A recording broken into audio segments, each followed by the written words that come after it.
So when I appeared at school, I wanted very much to win every superlative. I wanted to be the prettiest, the coolest, the smartest, the best friend, I wanted to win all of it. But unfortunately, the amount of energy that it took and the amount of exertion to kind of keep up with all of that really did a number on my lung function, right? And so Yeah, slow down.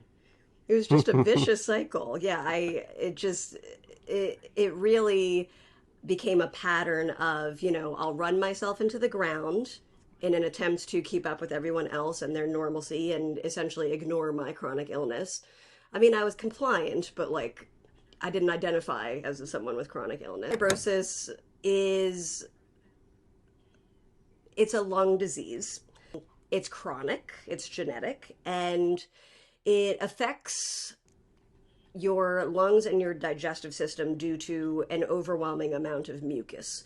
So basically anything that could cause infection could cause more mucus in your body, and it leads to your decline. So our goal as CF patients is to avoid infection at all costs. So we're treated like immune suppressed patients. That's why we're usually in isolation for IV antibiotics. So then, yeah, by the time I reached college, I was diagnosed with M. abscessus, which is the second scariest diagnosis you can get as a cystic fibrosis patient. It essentially means that your lungs will be on the decline much faster than they already are. And in some situations, you may not qualify for a lung transplant, so this new team, who was my transplant team and eventually my transplant surgeons, still new to each other. We were still learning each other's triggers and vibe. And so they didn't realize yet how stubborn I was in terms of that like life chronic illness balance, right? So they were like, oh, you're getting married? Well, that's canceled. And I was just like, excuse me? And they were like, you're being evaluated for a lung transplant. You are very high on the list. Your LAS score, meaning your lung allocation score, is high, which means that you could be getting a lung transplant any day.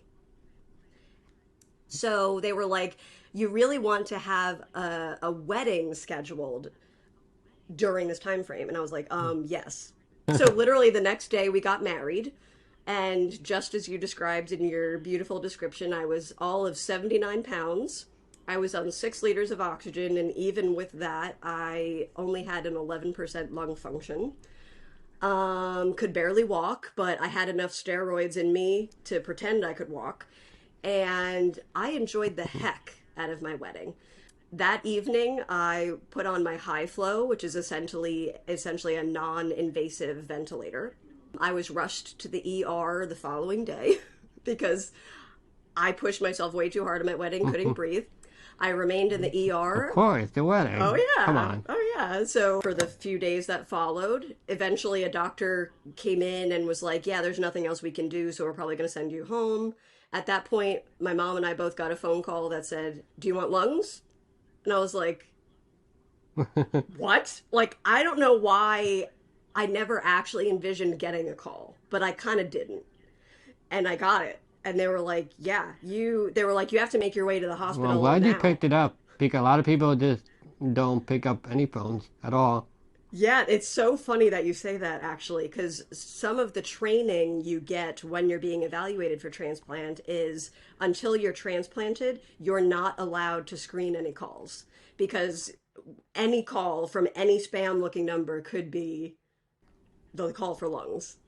I had a very different childhood than most, as I think most chronic illness kids do, right? However, my mom really knocked it out of the park in terms of giving me as much normalcy as possible, giving me as much happiness as possible. She was very creative and resourceful, and even if I was alone in an isolated hospital room, she decorated every inch of that hospital room with pictures and decorations and holiday appropriate themes, and she made every moment of my childhood fun. And so even if it wasn't a traditional childhood, it was still very much a fun childhood. And in terms of just like coping mechanisms, that's something that I latch onto, with white knuckles, just because whatever helps me be compliant and whatever helps me get up in the morning and do my routine so that I can keep doing my routine, you know, like whatever that is for you, do it. You know, it took me a long time to get to that place, but like, if you're someone who needs to go get 10,000 tattoos, go get 10,000 tattoos. Like, if you're someone who needs to indulge in this like weird fantasy or food, or like, you know, not in an unhealthy way, but you know, like if there's some kind of healthy coping mechanism that helps you endure, do it. Telling people I had cystic fibrosis meant revealing that I always had an infection, that I had mucus in my lungs, my mouth, my sinuses, my digestive system. I was smelly. I did medications that made me smelly. I was sweaty, and all of my sweat was overwhelmed with salt, which is just another extension of cystic fibrosis. And so you had a cootie, like you had the real life cooties. I did. I was the cootie kid. And so that's where, when, and why I started to mask, you know, like I started to have crushes on boys. Those boys don't want to be with the cootie girl. And so I started to shove all of that under the table. And so by the time I got to high school and my absences and my hospitalizations became more and more frequent, really I was just the girl who was absent all the time. Or people just forgot about me altogether. Like I wasn't there enough to have a reputation of any sort. And so in a self-deprecating light, my senior year, I nominated myself for most likely to be absent. The funny part was I won. Nice. And then I was absent for my yearbook photo. So they literally just took a picture of the stool. And that's that's a huge commitment to the joke right there. Like I applaud for that. Thank you. I try. It's such a boss move. Yeah. I know that you got diagnosed because of the lick test. So did the doctor actually lick you to diagnose you, or? They did, yeah. And back in the 90s, really? That was actually pretty common. Like, cystic fibrosis in origin stems from Ireland, and most people with CF have Irish descent. I do. My mom is Irish. My dad is mixed with Dominican, French, bunch of stuff. So I am also of that descent. And in Ireland, they still traditionally lick patients to do an initial diagnosis of cystic fibrosis. So yes, in the 90s, in 97, they licked my head and they were like, she's salty.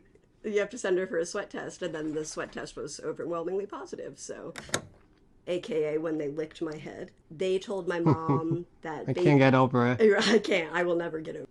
They told my mom that I would not live to be 10 years old, which was kind of an accurate depiction of statistics of CF at that time. Like, some people only live to be 16, etc. And because of my nonsense mutations, my mixed race, my lack of a treatment plan, my delayed diagnosis, age 10 seemed pretty accurate to them.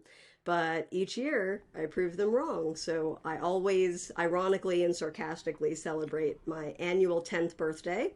So when I turned 30, I celebrated my 20th annual 10th birthday. So hello, welcome to my podcast, Joe Mike One Joe Suits. I'm Joe Suits. I'll be giving a mic to Nicole. Nicole is dealing with cystic fibrosis and a bilateral lung recipient. She is a singer, writer, and children's book author. You can find all of that in her LLC called Coley's Creation. I have here you wanted to be a Def Jam comedian. Is it true that you lost half your hearing due to being on IV antibiotics for basically 20 years? Yes, so I was always in the performing arts community. As a child, I was symptomatic with cystic fibrosis traits since birth, but I wasn't diagnosed until age 5. And I'm also seemingly on the neurodivergent side, so I would assume between all of those factors, that equated to me being a very shy, very resistant child in terms of like normalcy and social occasions and things like that. So my mom decided to put me in a Theater 101 class. And surprisingly, I thrived in the theater. And That's so strange that you're shy, but then they put you in the most anxiety-prone, anti-shy environment possible, and you thrived. Okay. That's right. And you know what? In doing a lot more research on anxiety as it relates to the performing arts, many performers, be that an actor, a singer, a dancer, a radio host, a podcast host, many of us are introverts. And so when we're on the stage, we're this very extroverted and dramatized version of ourselves. But then on the outside, we're more quiet, we're more down to earth, we're more to ourselves. So I think the theater arts... I agree with that. Yeah. And so I think the theater arts is really what helped me become comfortable with who I actually am, which is a goofball and very sarcastic and very, like, again, more on the neurodivergent side of, like, having a lot of quirks in my brain. So by the time I aged into high school, I was still masking quite a bit in social situations. You know, I was hospitalized more often than not. So when I appeared at school, I wanted very much to win every superlative. I wanted to be the prettiest, the coolest, the smartest, the best friend, I wanted to win all of it. But unfortunately, the amount of energy that it took and the amount of exertion to kind of keep up with all of that really did a number on my lung function, right? And so it was just... Slow down. It was just a vicious cycle. Yeah, it really became a pattern of, I'll run myself into the ground in an attempt to keep up with everyone else and their normalcy and essentially ignore my chronic illness. I mean, I was compliant, but I didn't identify as someone with chronic illness. And when I ran myself into the ground, I would do what's called a tune-up. So I would do those IV antibiotics for a minimum of 2 weeks in an isolated hospital room, sometimes more. I've had upwards of 3 months in an isolated hospital room. And then I would pop back into society like nothing happened, like going hard, like the Energizer Wait, why Bunny. would you have to be isolated, though? Fibrosis it's a lung disease. It's chronic, it's genetic, and it affects your lungs and your digestive system due to an overwhelming amount of mucus. So basically anything that could cause infection could cause more mucus in your body, and it leads to your decline. So our goal as CF patients is to avoid infection at all costs. So we're treated like immune suppressed patients. That's why we're usually in isolation for IV antibiotics. But as someone who also identified as a member of the performing arts community, it was a very delicate balance between, you should always be wearing a mask, and you should avoid large groups of people, and you should avoid kissing people on stage because you never know what virus might be living in their lungs at the time. And so in that way, Well, you were 20 years ahead of the pandemic. Oh, I was. So then, by the time I reached college, I was diagnosed with M. abscessus, which is the second scariest diagnosis you can get as a cystic fibrosis patient. It essentially means that your lungs will be on the decline much faster than they already are. And in some situations, you may not qualify for a lung transplant, which is, in this day and age... Well, I'm going to stop you there because I know where you're going with it, but I want to set up the beforehand because I came here prepared for you. Sure. So here, I'm going to set the scene for everybody listening so we can all follow. Sure. So it's a long story, but here we go. The year is 2018. Coley published her first book called 2 Cents, and she toured promoting her book. In March 2019, she was rushed to the ER because she had stopped breathing. She was evaluated for a bilateral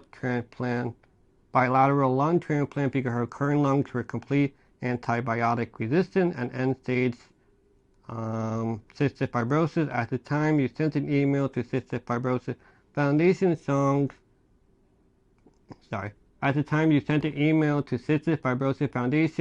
songs that you have wrote and ideas to start a play. At the end of May, you received a $10,000 grant to complete the production. A day or two later, with a fev1 of 11% and weighing only 79 pounds, you married your boyfriend, Jared. On June 14, 2019, you received your new lungs. So the extremely difficult question is, in those 3 events, which was the happiest moment for you? That's a tricky question. As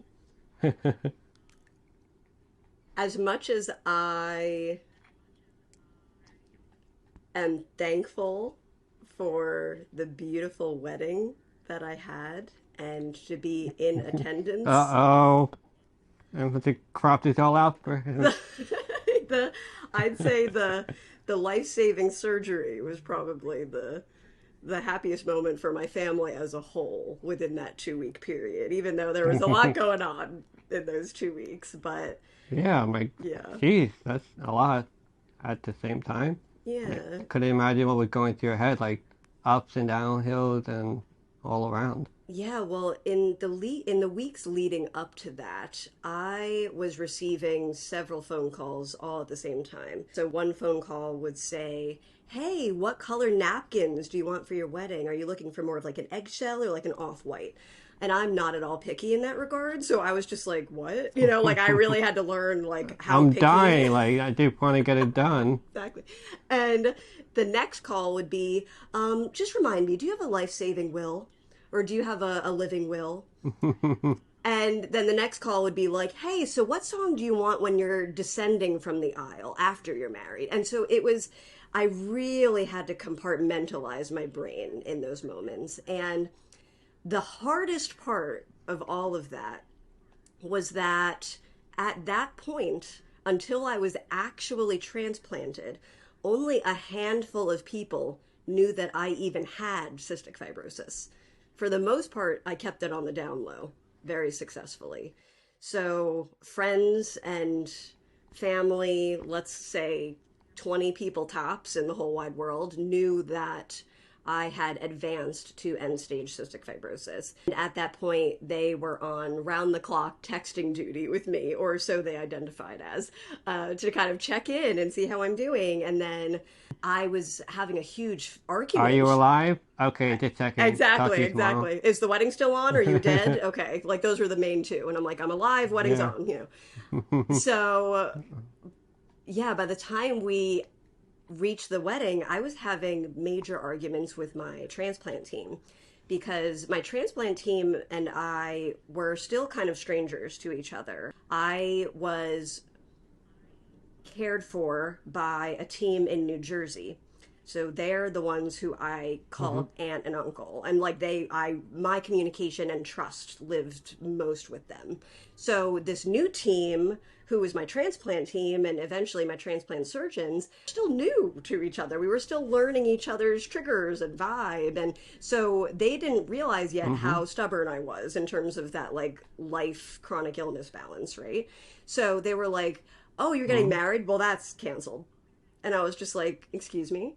And they were like, you're being evaluated for a lung transplant. You are very high on the list. Your LAS score, meaning your lung allocation score, is high, which means that you could be getting a lung transplant any day. So they were like, you really want to have a wedding scheduled during this time frame? And I was like, yes. And also, how dare you? Like, I'm not, like more now. I mean, can we both agree that it's a little insane too, though? Like a wedding, it takes like a whole year, and you're just gonna have it at like the best, worst moment of your entire life, basically. Oh yeah, I mean, Crazy. the stars truly had to align to make everything work. But like, I was willing to risk it more than ever. That like, no, I'm getting married. Hands down, because like if I don't make it to transplant or if my transplant is not successful, like I'm making sure we have that wedding. Like I'm not so anyway, so I remember. I mean, I can imagine like you're getting married and the priest is like, if anyone has anything they want to say before they get married, and like the doctor just breaks in and like, we have a heart, and they're like, you gotta go because you gotta save your life. I think that would be a hilarious moment. And that would be something that would happen in your life. It would. I feel would. It would make one hell of a Hallmark, Lifetime original movie moment for sure. There you go. I mean, we were pretty close. I remember distinctly. It was May 31st, 2019. I was sitting with my sidekick / best friend, my oxygen tank, who I lovingly named O2D2 because I am a Star Wars nerd, and he was helping me breathe while I sat on the couch and my husband tried on his tux. at, I don't know, like a David's Bridal or something like that. And I got an email from the Cystic Fibrosis Foundation, who I emailed a few weeks prior saying, "Hi, I'm Nicole. I have CF. You have no idea who I am, because outside of the annual Great Strides Walk, I have avoided you at all costs. I don't identify as a CF patient. I don't want to identify as a CF patient. And although I am compliant, I don't want to be a part of your community." But now I kind of do a little bit, because I apparently am getting a lung transplant evaluation soon, and I feel very alone. I have no community supporting me other than my mom and my husband, because I have been masking for so long, people don't know I'm going through this. And I need a hand to hold. I want someone to know what I'm going through, and despite the result of the surgery, I want you to know my story. And so that's the email I sent them. And I also explained that I was a member of the performing arts community, I was a writer, and I was like, also attached, you'll see a script that has been collecting dust on my computer for like 15 years. It's essentially a musical dramedy of my life. Yeah, do with this what you will. And then I didn't hear back from them for a few days. When they did get back to me, they were like, "You should apply for a grant." And I did. So I literally applied for a Cystic Fibrosis Foundation Impact Grant Award in the ambulance on my way from one hospital to the next. Oh my God. And I took a selfie when I did that. That's like my memory of that selfie, was I was writing a grant application, and it was like 19 pages long, and I got the whole thing done. It was great. And then on May 31st, when I'm sitting there watching my husband, try on his tux for the wedding, I get an email that says, "Congratulations." And I'm like, oh, it's probably spam. Like we all get that, like, "Hey, Walmart, congratulations on your gift card," So I'm like, oh, whatever. Yeah. So I click it, and it says, "You just won $10,000 from the Cystic Fibrosis Foundation to produce an original musical." So I sat there wide-eyed. I paused, and like every phone call asking me if I have a living will, every phone call about napkins, it all just dissipated into the air. And like all of my hope and my resilience was just immediately instilled. Like, yes, I have a project again. Like, we're back, like I felt like myself again. And I screamed to my husband. I was like, "Oh my God," and so literally the next day we got married. And just as you described in your beautiful description, I was all of 79 pounds. I was on 6 liters of oxygen, and even with that, I only had an 11% lung function. Could barely walk, but I had enough steroids in me to pretend I could walk. And I enjoyed the heck out of my wedding. That evening, I put on my high flow, which is essentially a non-invasive ventilator. I was rushed to the ER the following day because I pushed myself way too hard at my wedding, couldn't breathe. I remained in the ER. Of course, the wedding. Oh, yeah. Come on. Oh, yeah. So I remained in the ER with my mom for the few days that followed. Eventually, a doctor came in and was like, "Yeah, there's nothing else we can do, so we're probably going to send you home." At that point, my mom and I both got a phone call that said, "Do you want lungs?" And I was like, what? Like, I don't know why I never actually envisioned getting a call, but I kind of didn't. And I got it. And they were like, you have to make your way to the hospital. Well, I'm glad you picked it up, because a lot of people just don't pick up any phones at all.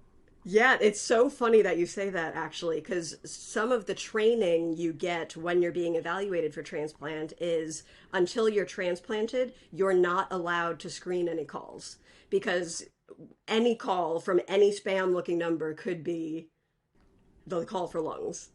So funny enough, I missed a call because I was talking to the doctor who was giving me bad news, but my mom picked it up. Oh, shit. I know. So yeah, I got lungs about 13 hours later, and my husband drove in with my mom's best friend, and we all took a picture together, and I told my mom, "Okay, as of this moment, I am completely transparent on social media. Tell everyone the story, whatever happened." So I told her the exact quote I wanted her to write. I said, "I want you to write, I got my new lungs. My wedding thank you cards might be a little bit late." And like That was the post. And then I went ghost for like 2 weeks as I recovered from surgery. And it's been all uphill from there. I mean, that's also scary because everyone could think you just died and then now, yeah, too. Oh, yeah. There was a lot of suspense, a lot of build, a lot of exposition. I liked it. No, I love it. Yeah, the crazy up and down story. I mean, I'm glad everything worked out really well for you at the end. Like, was there any like chance of thinking that you were actually gonna die, or were you always just like upbeat till like the very last moment? It came in waves. For the most part, I'm too stubborn to die. I just kind of refuse to do so. Even if Hmm. statistics and people tell me that that's like the optimal choice. I would hate to be your Grim Reaper, and it's like they came like 20 trips, and you keep having to make a trip back. Yeah, I Like, run very damn it, die fast. already! Like, Yeah, I run very fast from him. Especially with new lungs. I run like a track star. But yeah, in regard to your first question, like I can't hear anything on my left side, so I'm going to be a Def Jam comedian. I mean, that's the way I've always handled things. I've coped with humor and being unapologetically myself, at least recently. I wasn't in the beginning. I very much was a person who masked in the beginning, but now it's extremely cathartic to just be someone who is myself, and mucus and all. And I laugh because the lungs that I benefit from now have my vitals looking fantastic. I mean, my weight is upwards of 120. My lung function is about 130%. I'm a foster mom, so I run around with the kiddos and I keep up and I'm not out of breath. And granted, like, I do want to put a pin in what some people believe to be a cure. Lung transplant or transplant of any kind is not a cure, it's just a treatment option.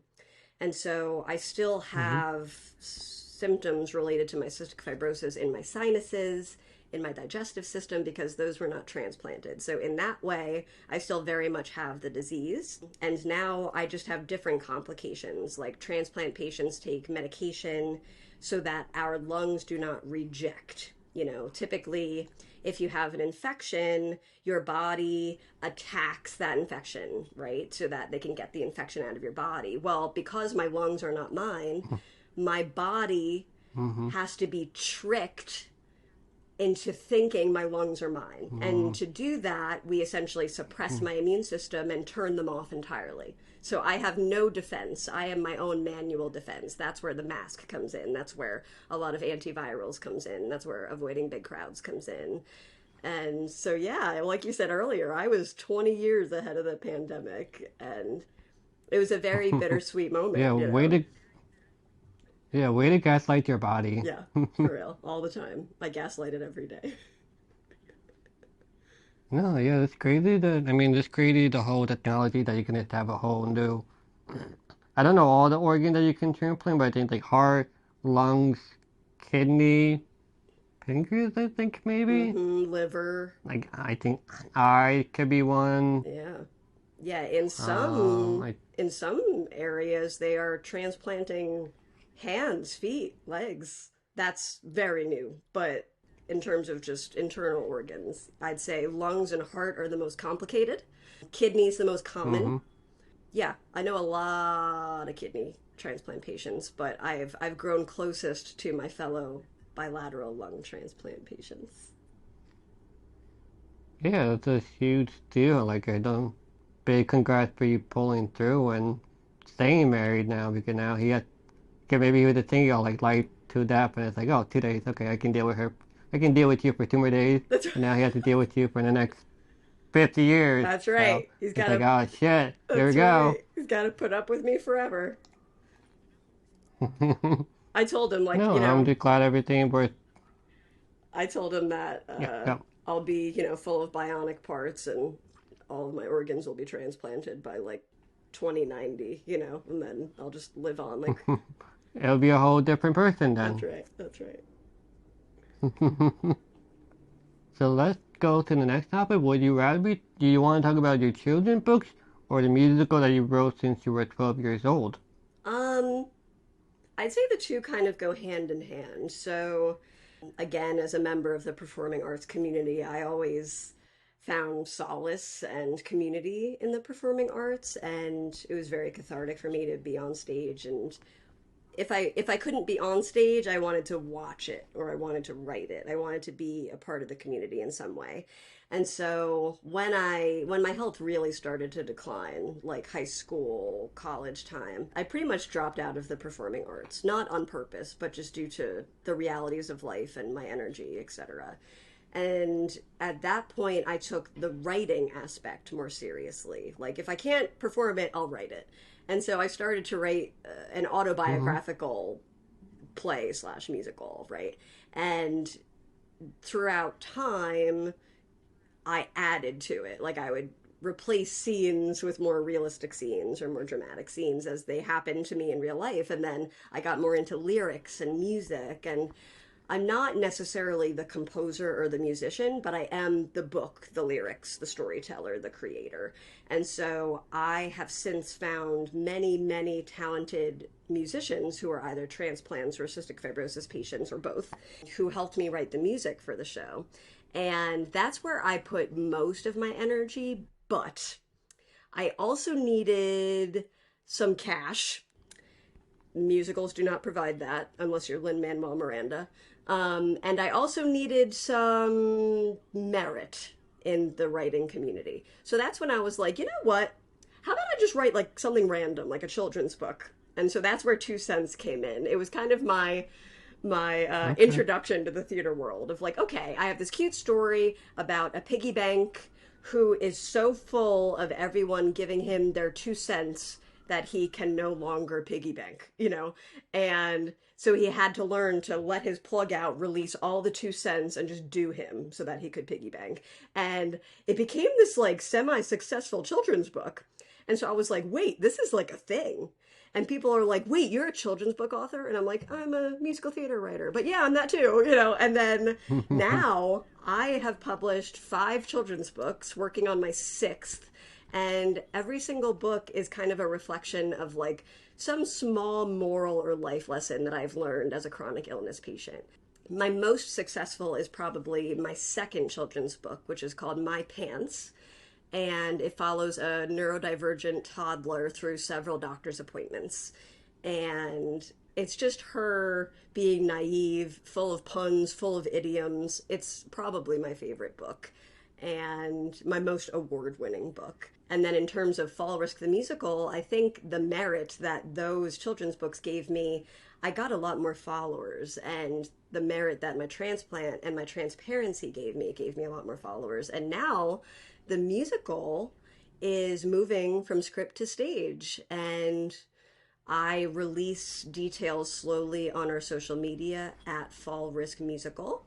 You can also visit fallriskthemusical.com. And most recently, we released our EP, which is kind of like a mini CD, which is available on Spotify, iTunes, Amazon, all that. So yeah, I'm proud of the combination. You know, the musical definitely takes the most work. I'd say that's the most impactful. But in terms of like an easy read and just getting yourself out there, children's books was my way to do so.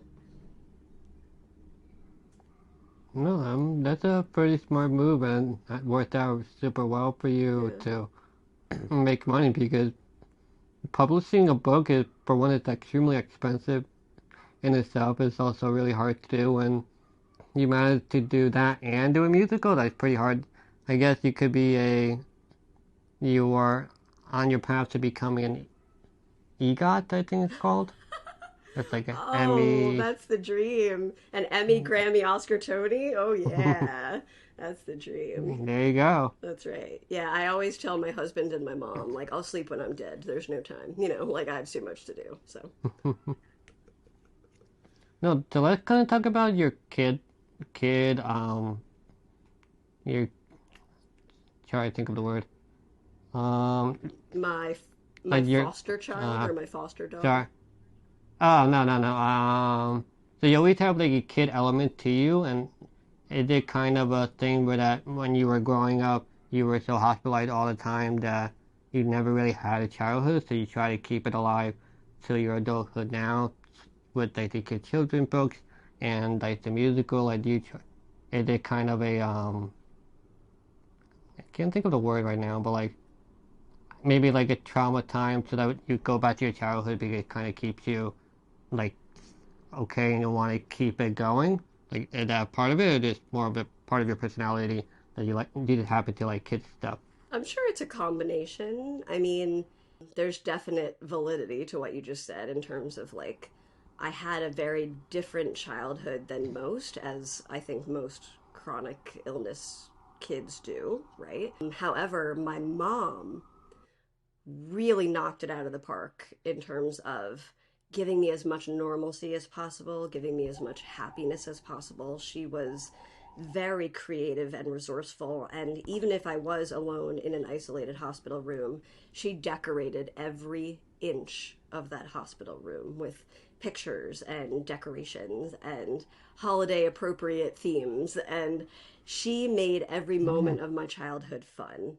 And so, even if it wasn't a traditional childhood, it was still very much a fun childhood. But you are right that I think some of it is just personality based. I very much enjoy the child life specialist end of things. I recall you doing a collaboration with, I'm probably going to screw up the title, but Special Books for Special Kids. Is that the correct title?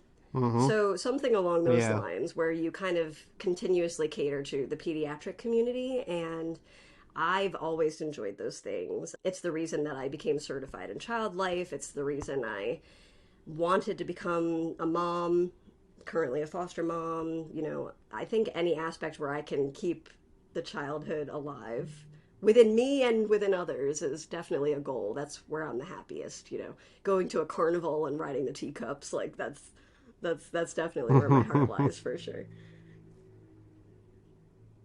No, I feel you. I see a lot in the disability community. I think there's some that are too into it, and I think it's a little creepy at times, but you have a great balance of like, I can talk to you like an adult, and then can be like, once we're done talking like adult, you go back to your teen self again almost.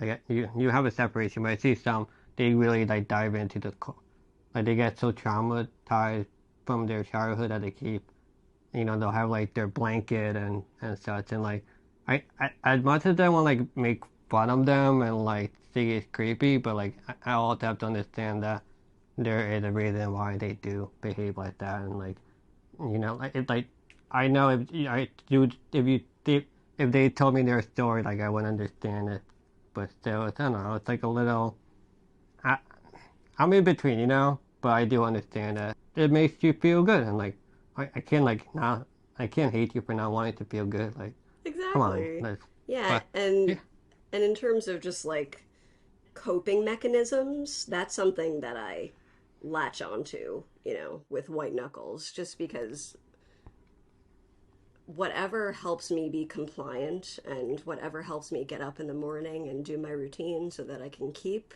doing my routine, you know, like whatever that is for you, do it. You know, I it took me a long time to get to that place, but like if you're someone who needs to go get 10,000 tattoos, go get 10,000 tattoos. Like if you're someone who needs to indulge in this like weird fantasy or food or like, you know, not in an unhealthy way, but you know, like if there's some kind of healthy coping mechanism that helps you endure, do it. And I have friends who have really wonky coping mechanisms, but like they endure, and enduring is hard. It's very hard. It's very easy to yeah, just fall into a deep dark place of victimhood.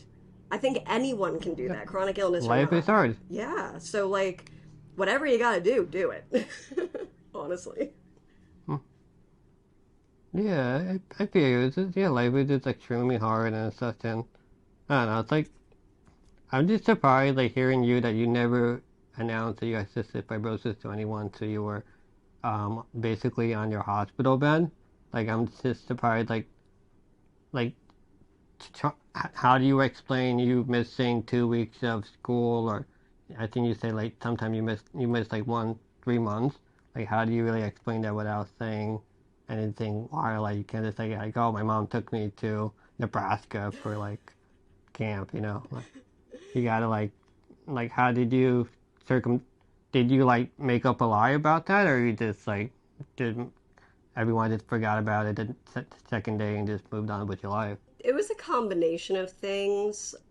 When I was really little, like preschool through first grade, my entire class knew that I had cystic fibrosis. And because of that, because I had a PICC line in my arm sometimes, and I would show up to school with a PICC line, and then we would do the annual Great Strides Walk for the CF Foundation. Like, in that way, cystic fibrosis made me popular because I had 7,000 get well cards. Like, my wall could be wallpapered with the amount of get well cards that I received up until that point.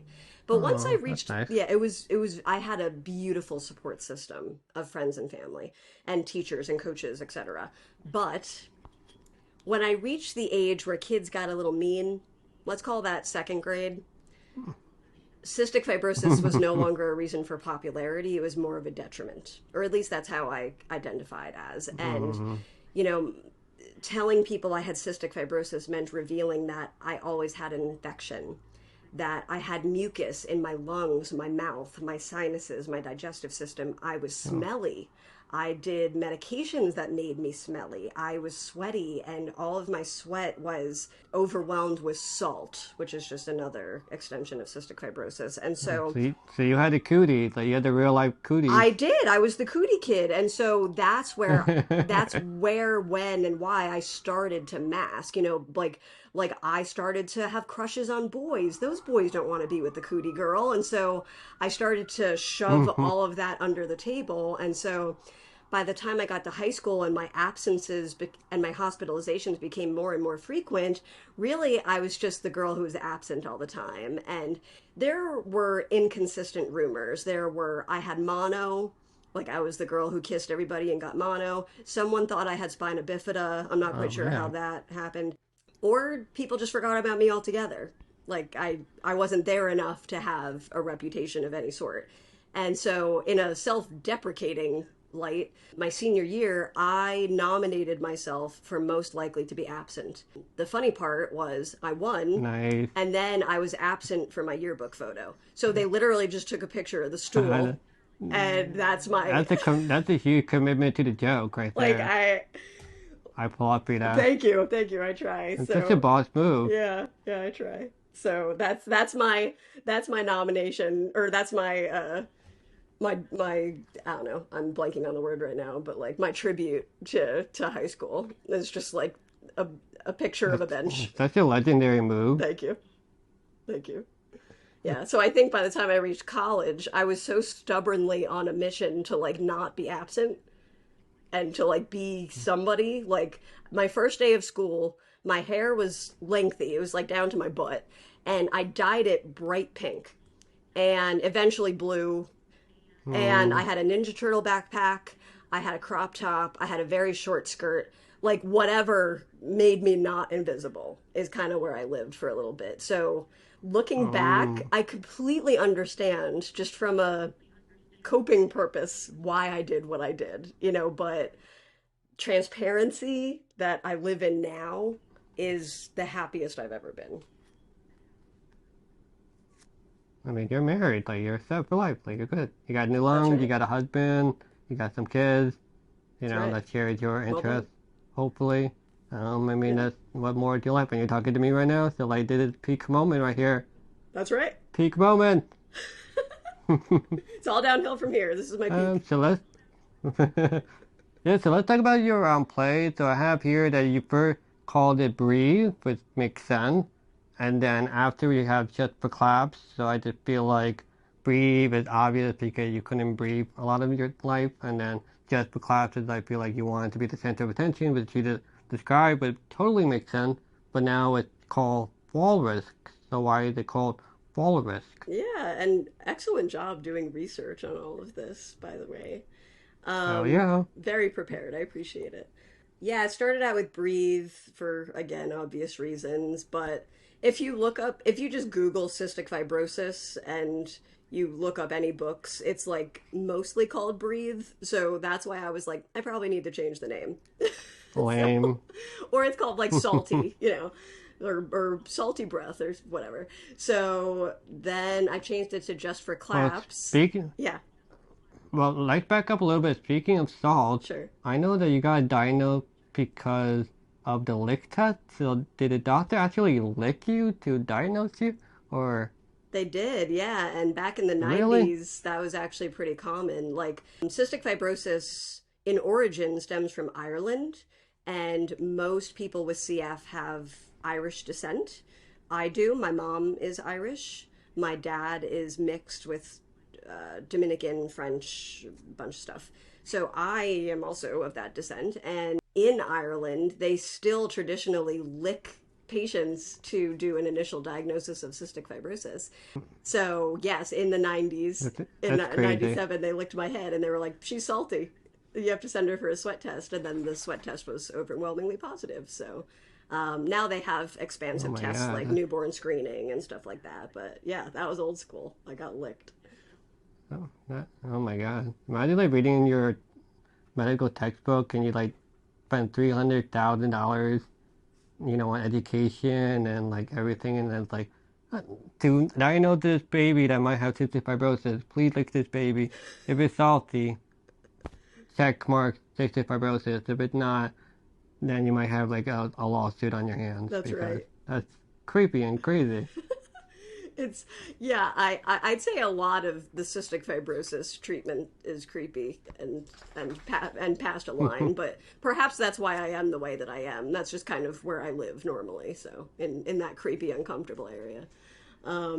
Yeah, another creepy, uncomfortable treatment is chest physical therapy. So basically, you have to hit the child so that they cough or vomit up the mucus that's infected their lungs. It's gross, it's awkward, and especially when you're a teenage girl developing breasts and you have a male respiratory therapist coming in to hit on your boobs, you just live in an awkward place for like most of your life. Oh my God. But a nickname for that treatment is called clapping. So when I was revising my original script, I was like, clapping like an audience, clapping like therapy, just for claps. And that was the official name for like 5 years. Oh, okay. And then Okay. So, eventually I was like, it's more than that. It's more than bridging the gap between theater and cystic fibrosis. My story is more inclusive about how everyone is a fall risk in some way, and not necessarily in the medical sense. Sometimes you're a financial fall risk, a social fall risk, an emotional fall risk, and in that way, I wanted the show to represent not only a chronic illness journey, particularly in the theater, but like just family and like how everyone is affected by a child's disease. Like it's the parents that are affected, it's the friends and family affected, it's the care team affected, like everyone in that community is affected. And so fall risk felt the most appropriate and impactful. So that's where it is now. Fall risk.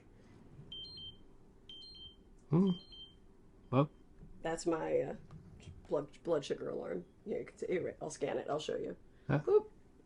And then you can see it says it's high. That's okay. yeah, I don't want you to die on a podcast here. I had mac and That's cheese. the last thing I Yeah, need. so it's entirely my fault that it's like alarming. It's entirely my fault. It's all good. Oh, this thing is too high.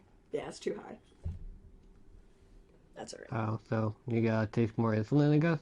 Not right now. I kind of just see how high it goes and make a call. I mean, I don't want this to be your last memory either. Like, come on, I want you to live a little longer. I want you to live on until like the podcast gets released, and then you can climb up Mount Everest, Sure. bro. Like, Exactly. Yeah. Yeah, I'll make sure I'm alive until the podcast comes out, and then we'll see how it goes. Just for marketing and PR yeah. purposes. So let's finish up with. Of course, yeah. So let's finish up with the musical. So I know you received 2 grants because the $10,000 wasn't enough, and you needed more money to hire more people. And you kind of mentioned it before, like another writer, just to be more expertise in that thing. I think you hired like a singing coach too. I did. So like, will it ever be available on YouTube, or like, how are you deciding to like unveil the final product? Absolutely. So we're doing a combination of things. We're trying to include the community as we move from script to stage. So the way we're doing that is as follows. We're essentially splitting our content up into two different shows. So one show, which is all inclusive of like scenes and songs that the CF community has created over a period of 3-4 years now, that is going to be slowly released onto social media, including YouTube, Instagram, Facebook, you name it. And then we are also pursuing the most final draft of our script, kind of behind the scenes privately in a professional workshop. So the workshop is I'm going to pronounce this wrong, but the Bayman Musical Theater Workshop. Look it up. If you just Google like BMI workshop, you'll see that that's where many Broadway shows got their start, including Lin-Manuel Miranda kind of shows. So we're following in that path kind of behind the scenes, but simultaneously we are taking all of the content that has been creative and won't necessarily be used, and we're going to slowly show that to the CF community.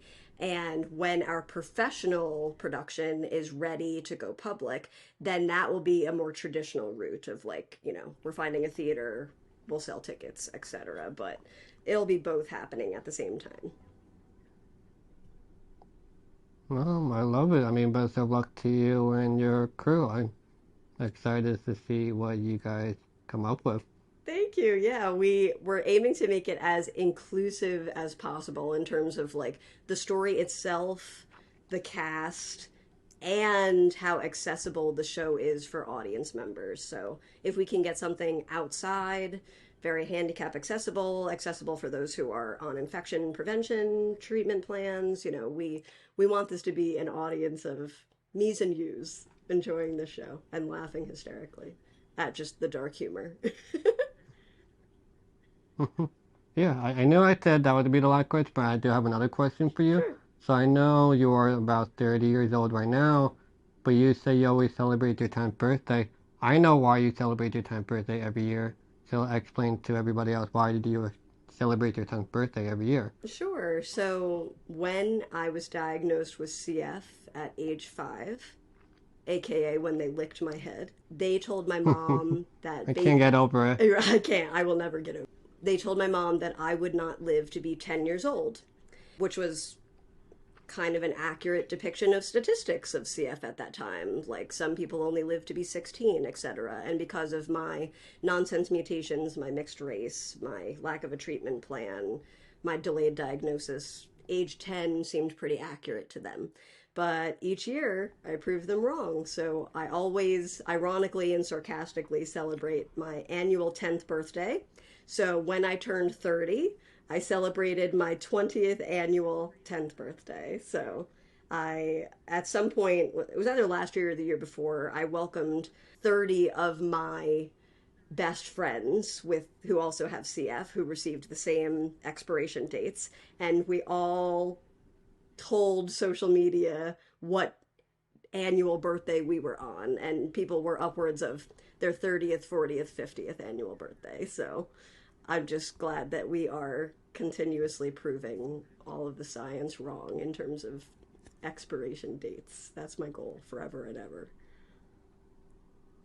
And look at Nicole killing it to this day, having a whole musical and CD, and who knows, maybe there's an EGOT in the stars for her too. Gotta go and follow her to find out. So thank you. Before I take the mic away from you, is there anything you want to say, promote any words of wisdom, the winning lottery numbers? The mic is all yours. Well, thank you so much for the opportunity to have me on and just share my story. I love everything you do. I love how transparent you are on social media and all of the awareness that you bring to, would you call it FOP, or is it called like FOP? Like, is it? Oh, it's FOP. FOP. But, yeah. Yeah, I mean, I've learned so much just from your social media channel alone, and I hope that... Entertaining too, right? Yeah. I hope that more people learn about transplant and cystic fibrosis through my transparency as well, and I hope that I continue to keep fighting the expiration date. I always tell people to stop and smell the 65 roses because that's a nickname for a CF. So I guess that's how I'm going to leave you today, is remember to stop and smell the 65 roses. And don't be licking babies just to see that cystic fibrosis. There are other more medical ways to diagnose now. For sure. Just a heads up. Yeah, let's retire the licking. If you learned anything from today, just don't lick babies, please. Thank you. Thank you. So thank you, Nicole, for giving me your time and expertise. Thank you, everyone, for listening and watching. If you want to follow Nicole, all her social medias will be in the description below. And I'll see everyone next time. Bye. Bye.